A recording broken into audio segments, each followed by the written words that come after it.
All right. Good morning. Thank you for coming. So this here is Winning Stad, which is the best stad, right? And today you are here in the Puppet 101 track, which for the most part looks like talks about people winning with Puppet, some success stories, and just enough failure to keep it interesting. So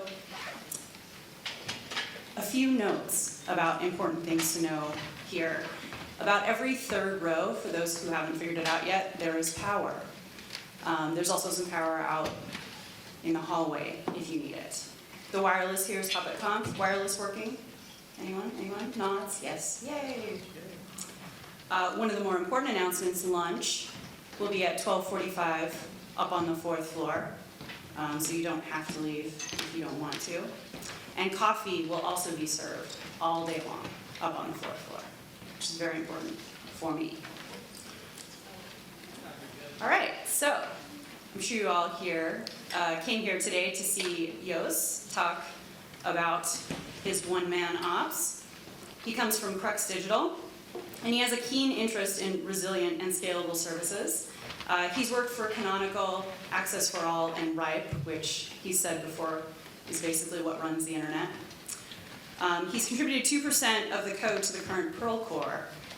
And he also, for those of you who have internet access that's working right now, did an infamous IPv4 Doomsday Lightning talk at a Perl conference a few years ago, which you're welcome to watch. After the presentation. Oh, after the presentation. You don't have a demo, whatever. So anyway, please welcome Jos.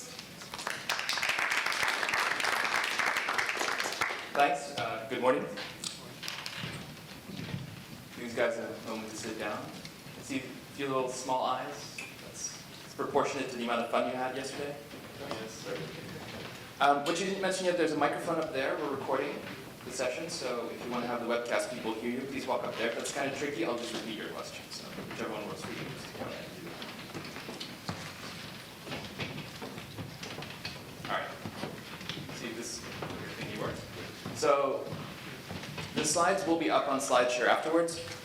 You just go there and download the Prism at your convenience. It's going to be a checklist as much as a presentation. There's going to be lots of pointers in there, lots of links that you can get afterwards. I just want to talk you through the high-level things, and I'll get you started there. All right, so let's get started.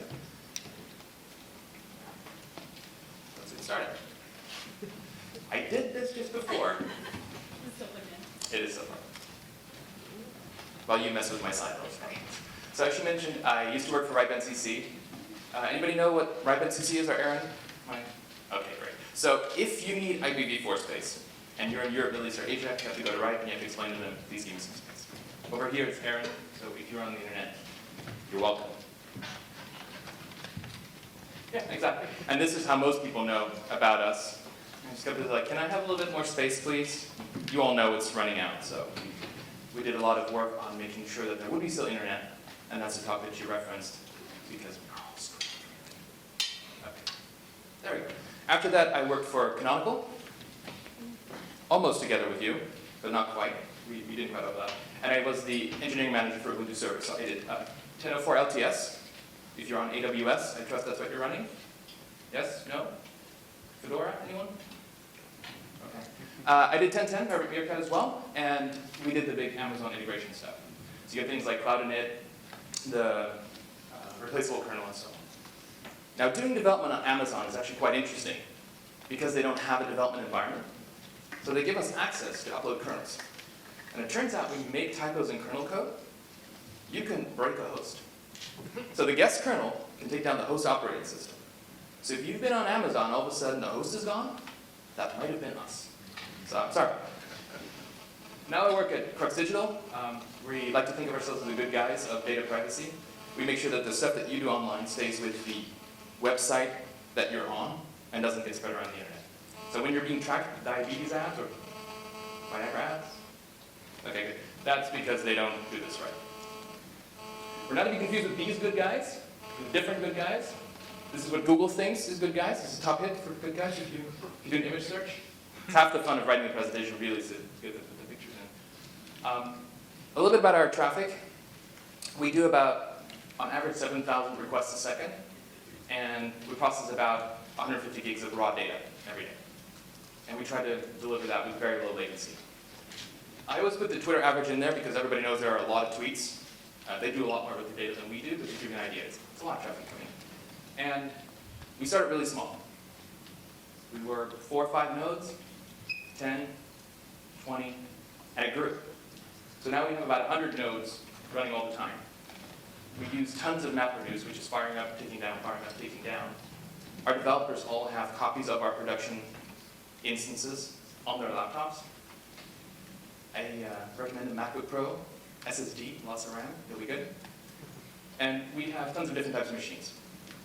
So at some point, it becomes actually a little bit of a pain to manage them effectively. And I do it on my own. So you try to do the best you can, but in the end, if you don't, it's just you. You get woken up at 4 a.m. You're always on call. It's you. And I'm sure that goes for most of you here. If you're a smaller shop, you're starting out, it's you. And you don't want to be woken up at 4 a.m. Start looking like this after a while. And that's not a good thing. It's not good for your coworkers. It's dangerous. You're just at that point where you might do something.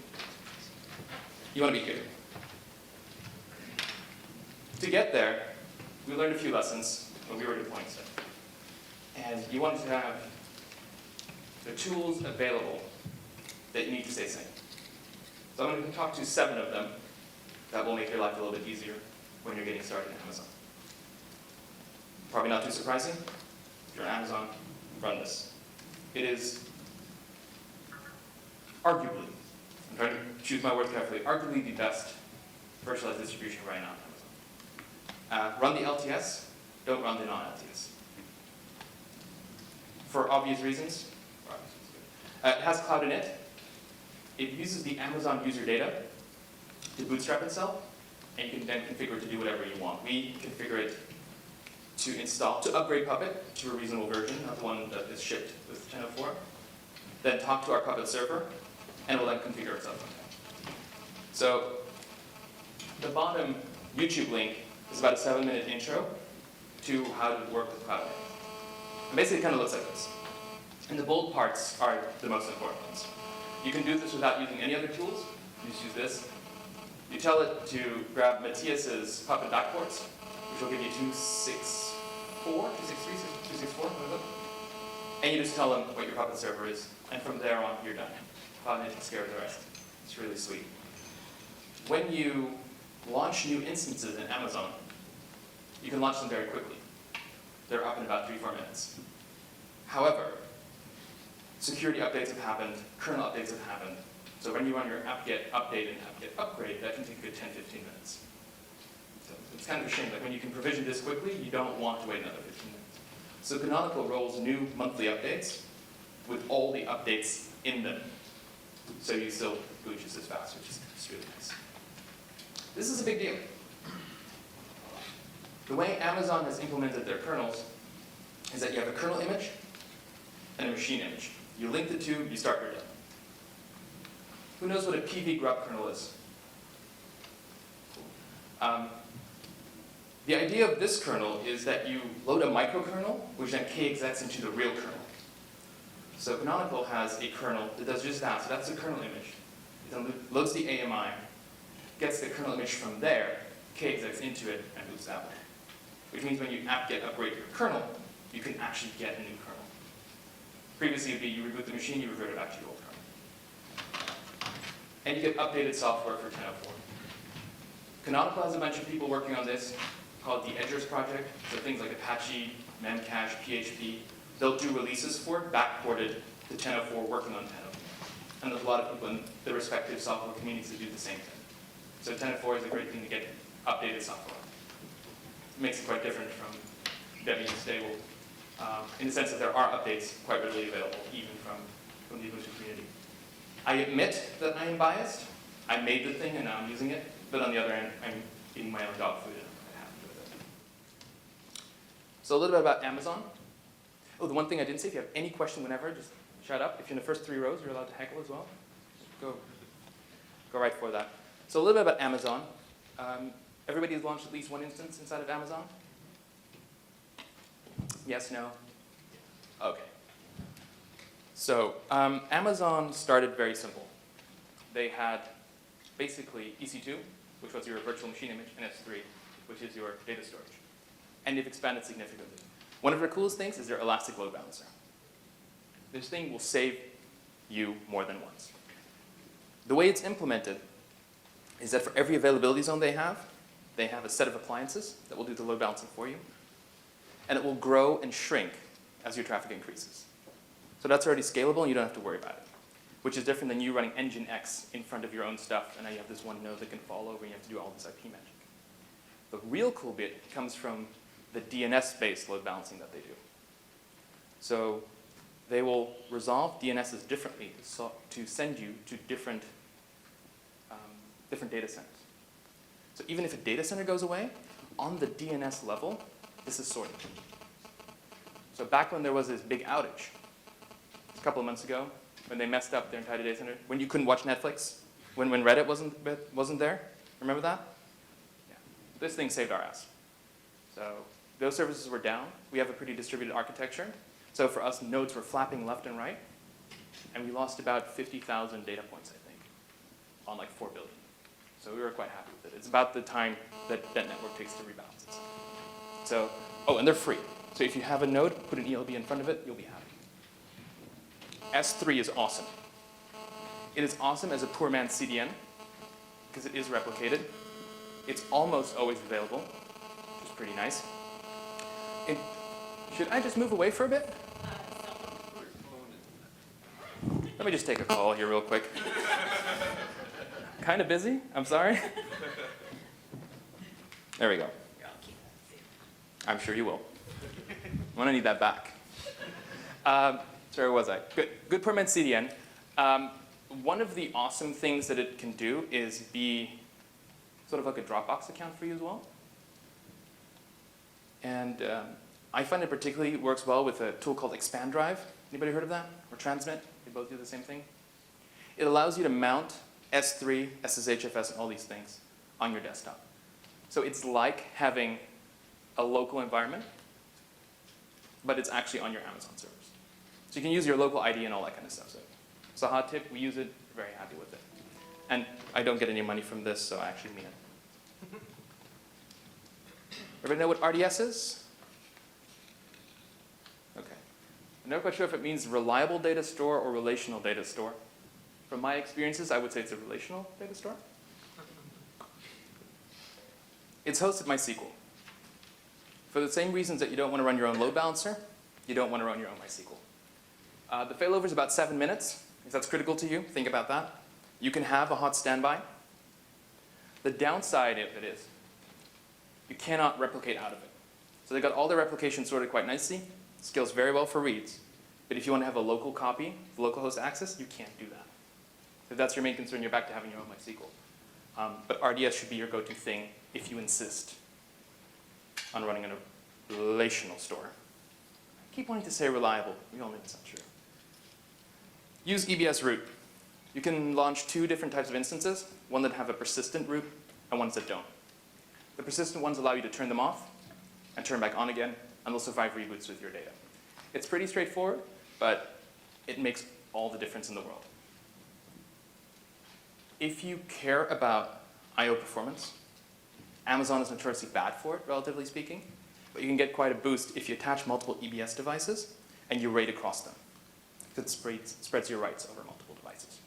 That's a good way to get something that's both highly available and actually performs quite well. Bits that suck.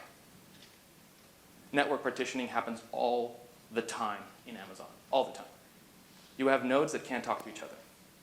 If you're lucky, they also can't talk to the rest of the world, which means that's actually a blessing, right? I mean, if there's no traffic going in, who cares if you can't get out? But it doesn't always happen. So architecting for applications that can work well on their own without needing network partitioning, without needing network, makes you much more reliable. If you have a single point that they need to connect to, things can get hairy. There's also where RDS comes in. Like you connect to RDS, this can go away. Make sure your application handles that. And this makes me the most sad of anything. They have floating public IP addresses.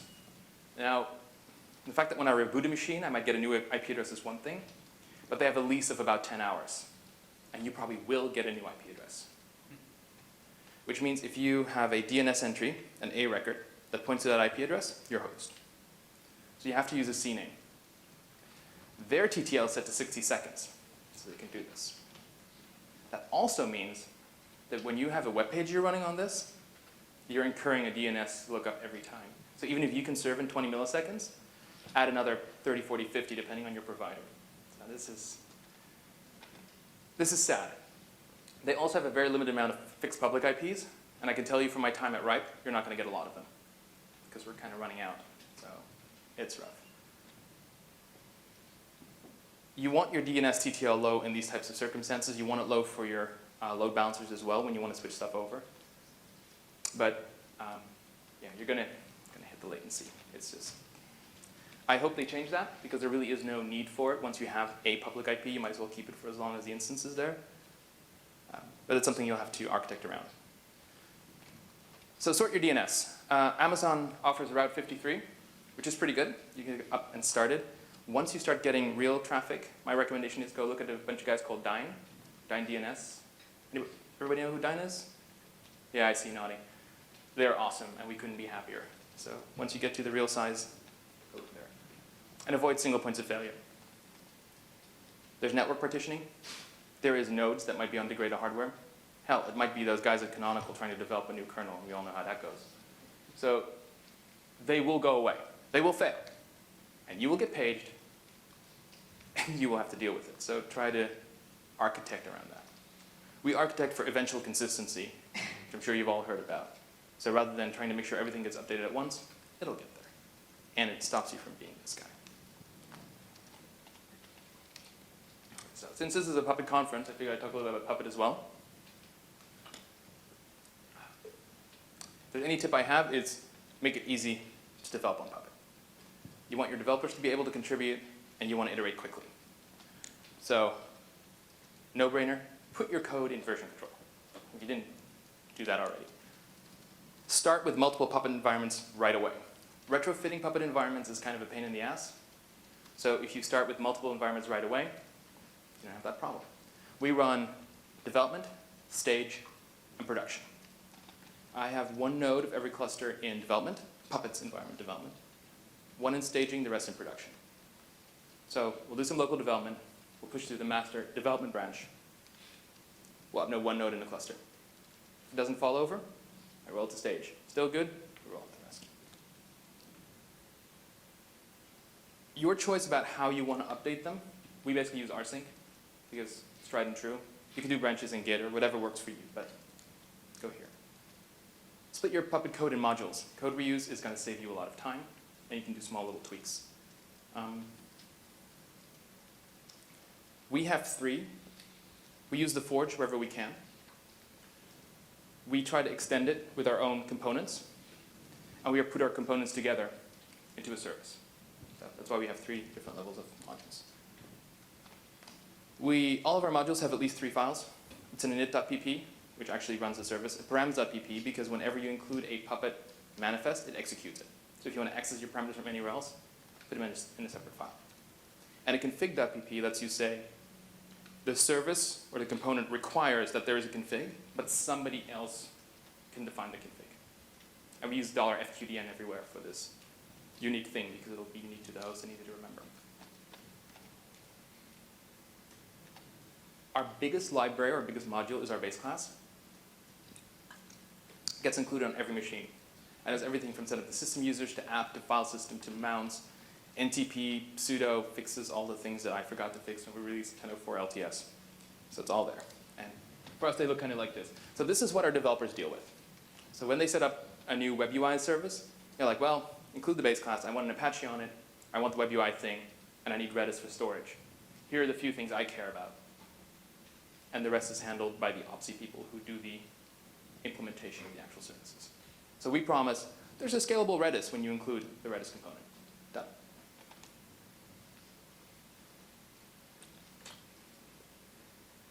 Productivity is key. So for our developers to be productive, we make sure that they can run their own Puppet Master. They can point it at their own Puppet Master, try out the changes to the config. It goes to the development box. When they're happy with it, they'll commit it. When I'm happy with it, we'll pull it in.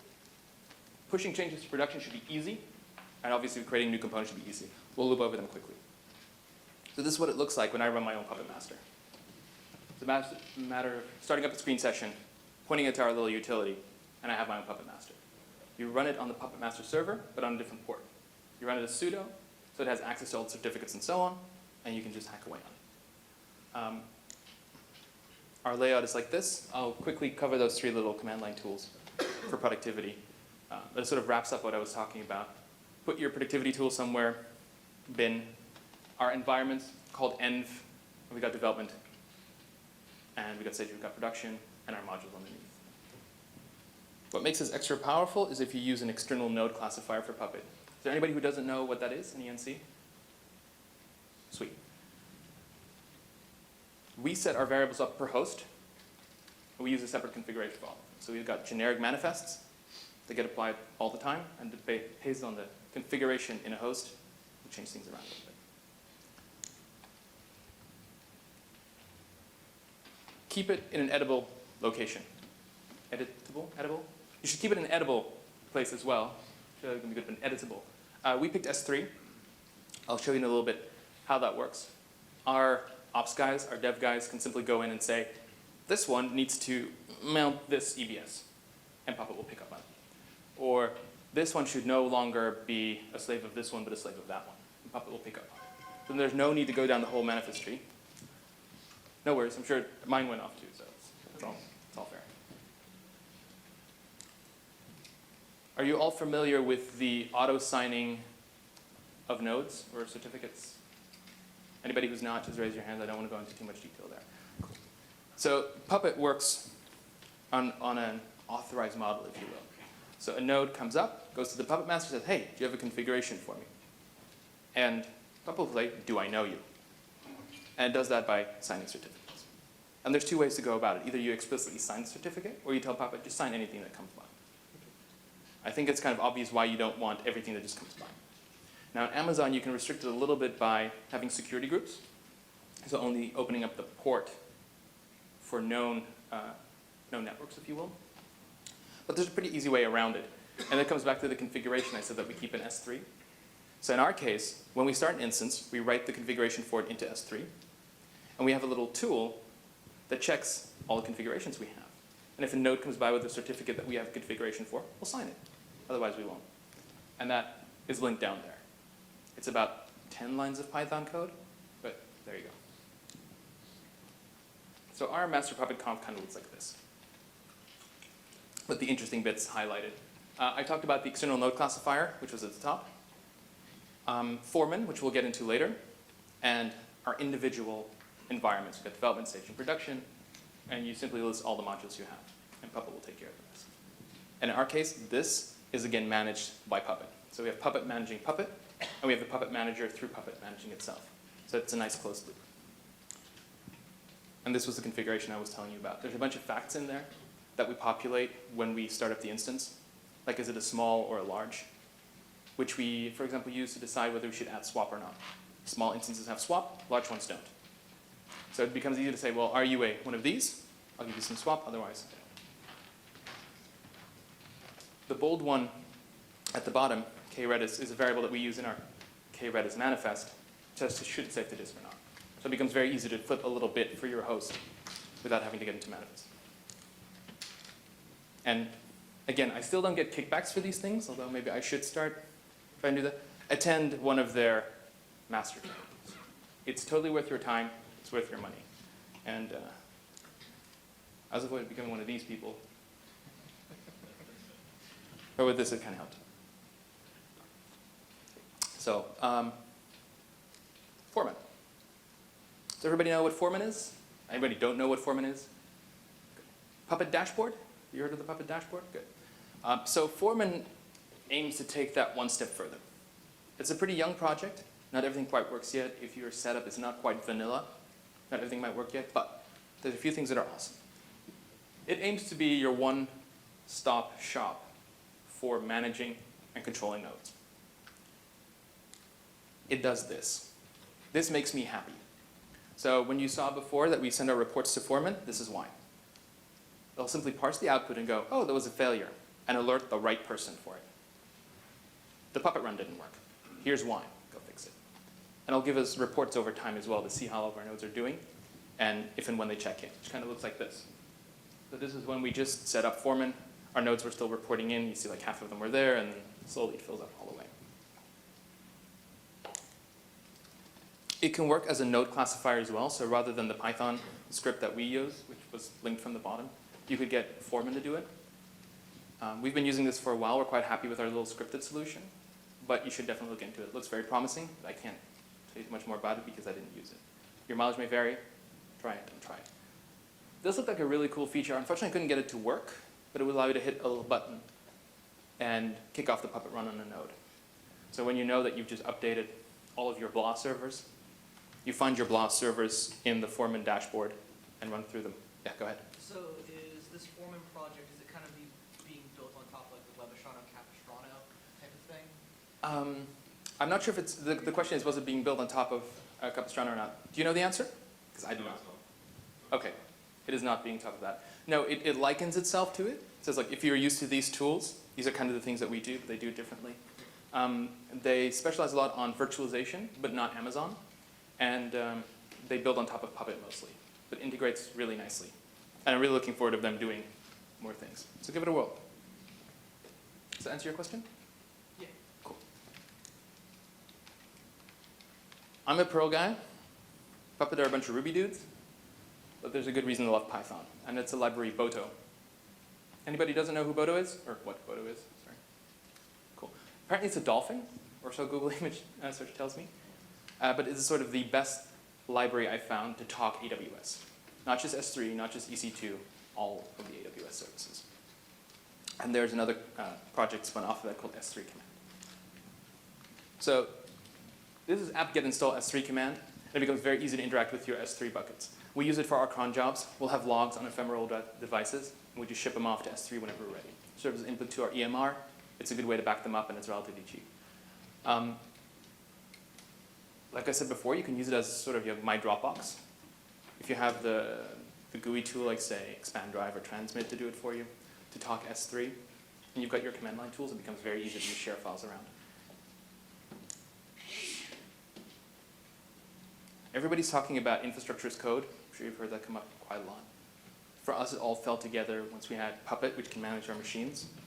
And we have Boto that can talk AWS, and we have the infrastructure where we just programmatically ask for more capacity. So that was the real infrastructure as code right there. I'm going to talk you through a handful of little tools that we wrote, which are again linked from the bottom, made it like easy.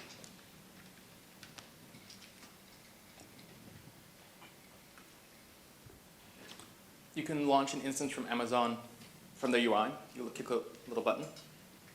It'll give you the option to put in the user data that we talked about earlier. But there's all kinds of other things that you probably want to do when you're starting an instance. For example, programmatically say what zone it's in, maybe the size, how much storage it should have attached, and so on. It manages all that stuff for us. It sets up that configuration in S3 that I was talking about. So this tool, we launch it, writes the configuration file, the node classifier looks at it, the check CSR looks at it, and Puppet looks at it. This is kind of what the command looks like for us. All kinds of little switches. What is interesting for us is the /A10, give me 10 gigs of storage, deal with it. This is the host name, use this AMI, it's this Puppet class. This gives us about 5 minutes before we spin up a new instance. So when we know this bursts in traffic are needed, or we have a very severe outage in one of the data centers or so on, this is all that it takes for us to come. Again, the script is linked from the bottom, so feel free to draw your inspiration from that one. One of the other things that Amazon unfortunately doesn't do all that great is keeping your multiple regions in sync. If you've got any sizable deployment, you're probably in multiple data centers.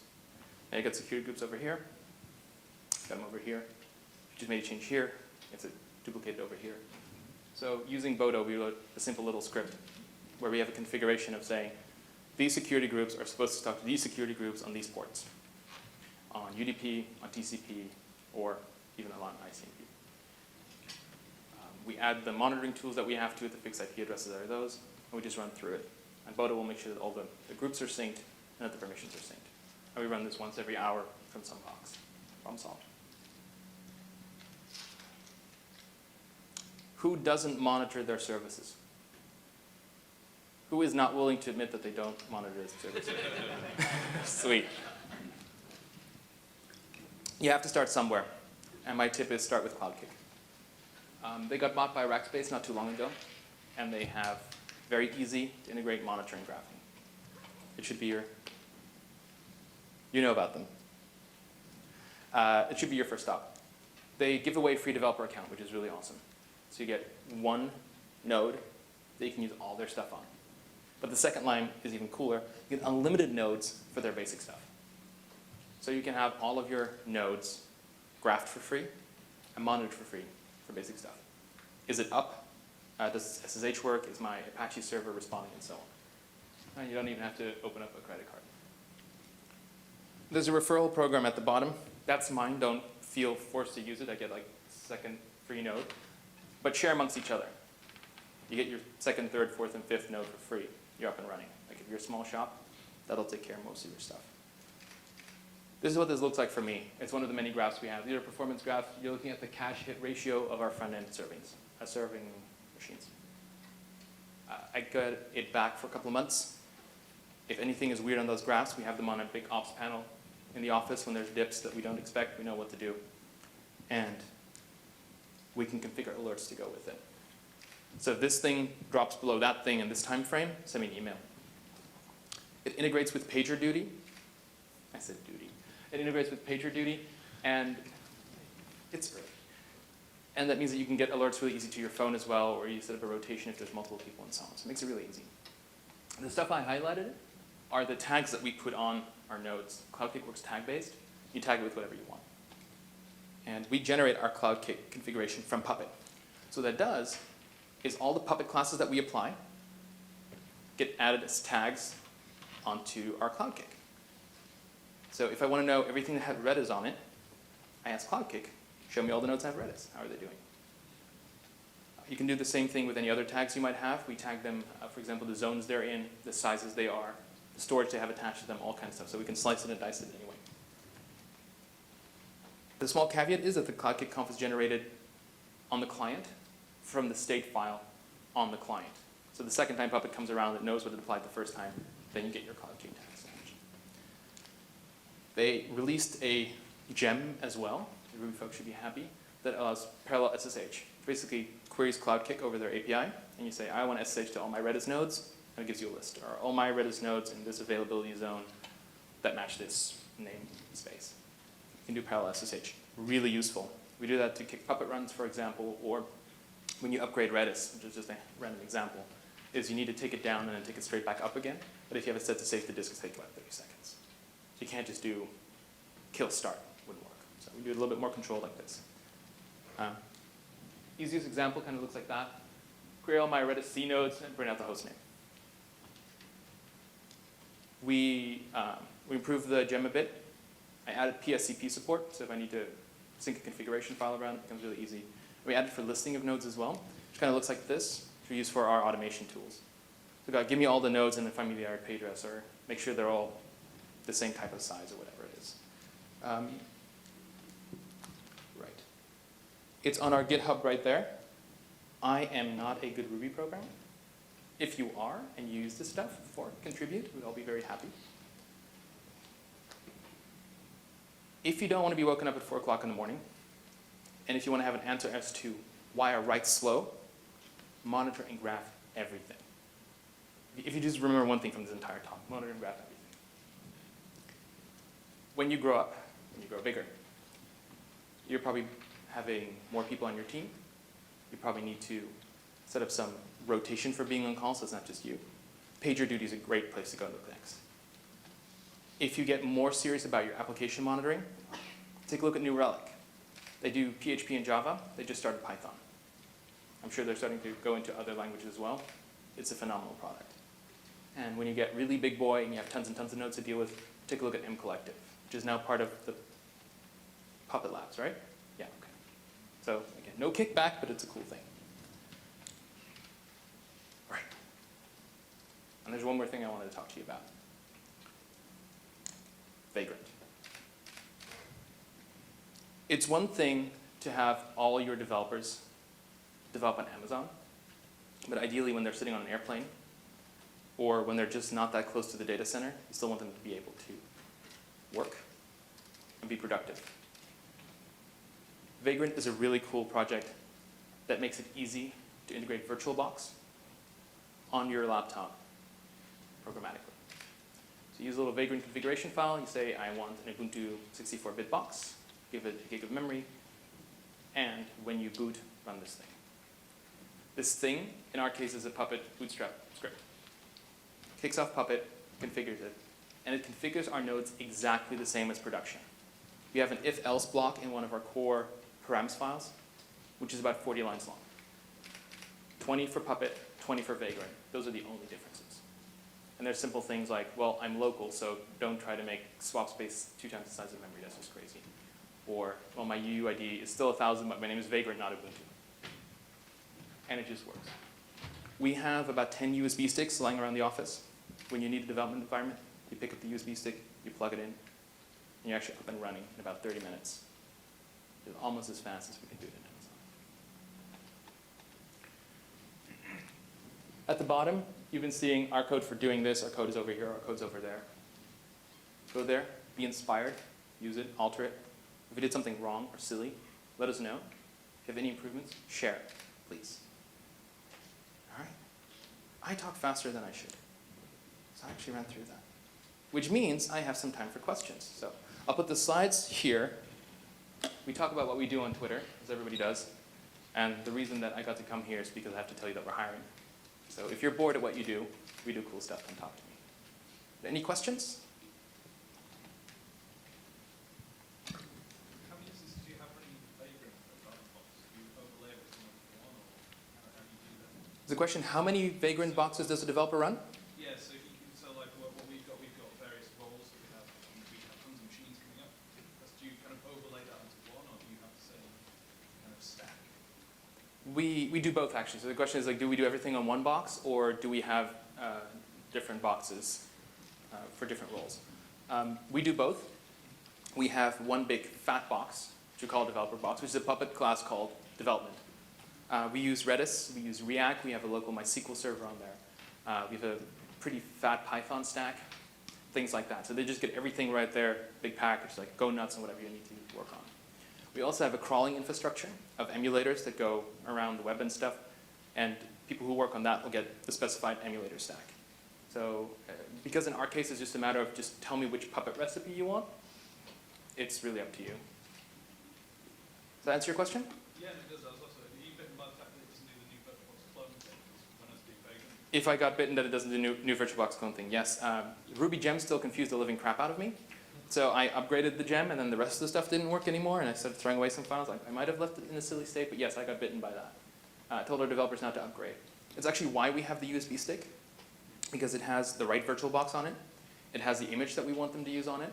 It has the Vagrant file that you need to use. It also, I think it's called, is it RVM, the Ruby Virtual Majiggy, which is also there. So